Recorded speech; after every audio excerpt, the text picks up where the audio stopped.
sarana kehidupan. Karena itu pergilah jadikanlah semua bangsa muridku, dan baptislah mereka dalam nama Bapa dan Anak dan Roh Kudus. Matius 28 ayat 19.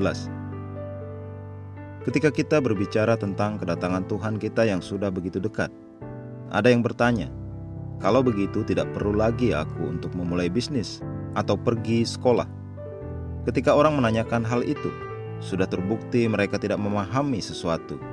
Yang tidak mereka pahami adalah betapa mendesaknya saat ini kesungguhan untuk memberitakan firman-Nya. Memiliki bisnis, memulai suatu bisnis, atau melakukan profesi tertentu atau pergi sekolah, semuanya itu adalah kesempatan bagi kita untuk menjangkau orang lain dengan Injil. Kami menyebutnya sarana kehidupan. Kata bangsa dalam ayat tema kita adalah ethnos dalam bahasa Yunani. Dan ini tidak hanya berarti bangsa dan negara. Ini dapat diartikan seluruh strata dan kelompok sosial atau sekelompok orang.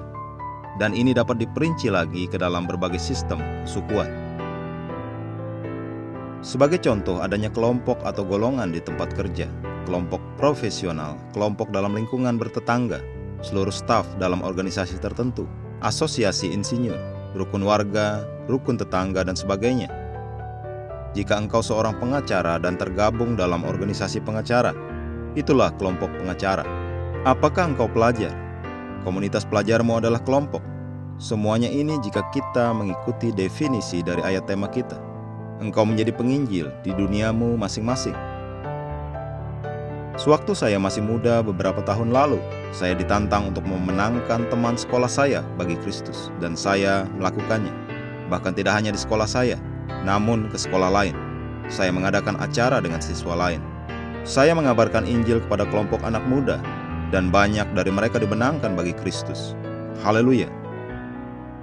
Iman kita dalam Yesus dan pengharapan akan kedatangannya yang begitu dekat membuat kita semakin memiliki hasrat untuk melakukan lebih lagi.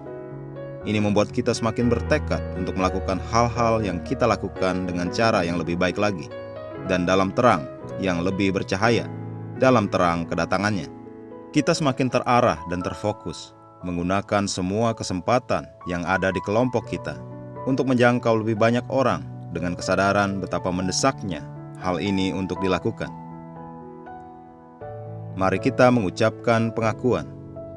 Tuhan telah mengurapi aku untuk melepaskan orang dari keterikatan ke dalam kemerdekaan mulia anak-anak Tuhan, memindahkan mereka dari kegelapan kepada terang, dan dari dosa ke dalam kebenaran.